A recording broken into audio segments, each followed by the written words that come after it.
We saw him fire up an armbar in his previous matchup today. He's super fast with clasp. He's like a Venus flytrap. When his opponent leaves his arms out, he clasps the holder with his legs and facilitates the triangle attempt as well as the armbar. I think KALEL must be aware of that because he's doing a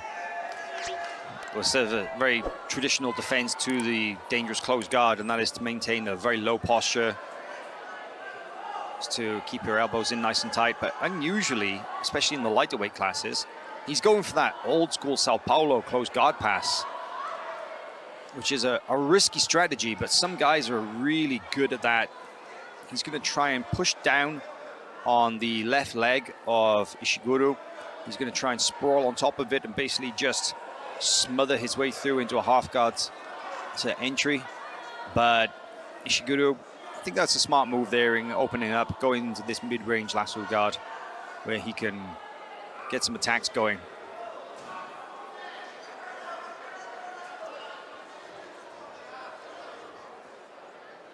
Santos in the top position, TPing downward here, trying to get the pressure off those arms, prevent the disbalance from Ishiguro.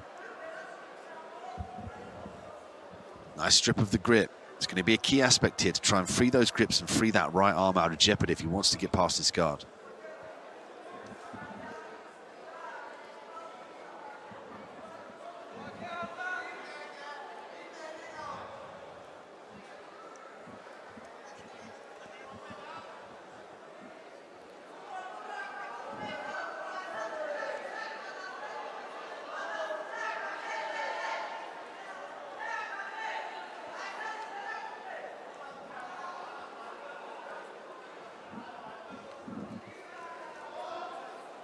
Ishiguro trying to get in on the legs here. Santos being cautious and tactical in that top position. You know, if I was the referee, I would possibly be issuing a stalling call against KALEL Santos here and putting him on the shot clock, because I'm not really seeing any meaningful attempts at advancing, not really seeing any meaningful attempts at disengaging from this lasso to try and pass the guard. But at the same time, you have to kind of identify Ishiguro here as a culprit too, because he's got hold of that lasso. Oh, and that's better. I was about to say that he wasn't really initiating any attacks, but that's a little bit different now. He's actually going in, he's combining the upper body with the lower body attacks. Has to be careful that he doesn't open up too much and give Santos an opportunity to pass it though.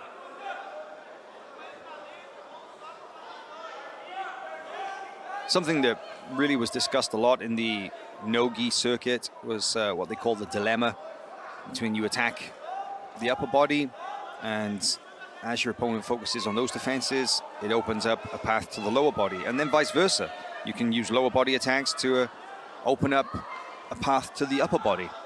So quite interesting to see that Ishiguro did briefly do that. He used the threat of the lasso combined with the triangle to go high. In response, KALEL Santos opened up the lower body. Action, looked like Ishiguro action. was going to go underneath. But Santos, you know, I do think that it's a little bit tough here to issue both guys a stalling call. I really feel like Santos is the one that's making no effort to go forward. You can tell from his posture. You can tell from the way that he sat with his weight distribution. He's basically just holding on. And he's not giving Ishiguro any opportunity to escape, to attack, but making absolutely no effort to progress, and that is the key here. So I would have to take the shot clock off Ishiguro, and I would personally be issuing a penalty against Santos. But right now, it's dead even. Santos in a predicament here now. He's in a better position to start to try and peel those legs open and clear the lasso. Becomes a case of trying to strip that grip. And there's always the threat of the triangle and armbar initiation from Ishiguro. Closer kimono, golden score. All right. I'm going to go to the sudden death overtime, golden score. They'll have 30 seconds remaining to get themselves prepared, and then it will be the first to score wins. Yeah, this becomes exciting here in Abu Dhabi. They have a minute. The first person to take that definitive point, whatever it is, gets the victory. Might start to see Santos here try and press forward and look for the takedown.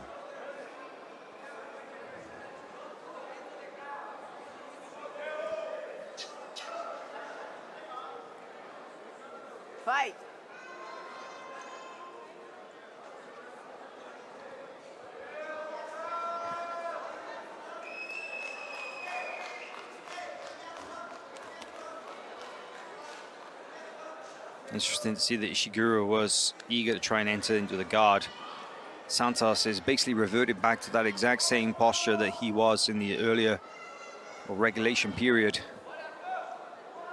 A little bit more footwork from him here, but he's got to go forward. He's got to go forward if he wants to try and attack. Oh, there's a near sweep there from Ishiguro. Santos gets a brief back exposure. Ishiguro is able to recover without going to turtle, so that means that no advantage point scored. Santos has slowed down now. I think as the clock runs out, judge's decision is going to be very, very difficult. Stand up, fix your kimono. They'll need to assess that match as a whole. And if there's a clear winner or loser in this one, we'll see how they determine who will progress through to the next round. And Santos takes it by a referee decision. Interesting. I mean, he was more active in that golden school round for sure. You can see Ishiguro just asking some questions to the referee. Looking at the replay here, you saw Santos in that top position. He pressed the pace, he nearly got swept in the golden school round.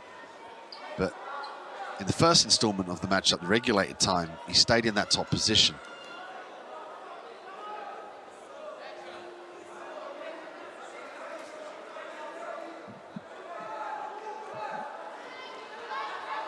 All right, this is a big match right now. We have a semi-final in the 69-kilogram division. Two of the best in the world, Thiago Macedo and Diego Pato. Two Brazilians going to go head-to-head here in determining who will fight for the gold medal later. Macedo came out active here, a bit of a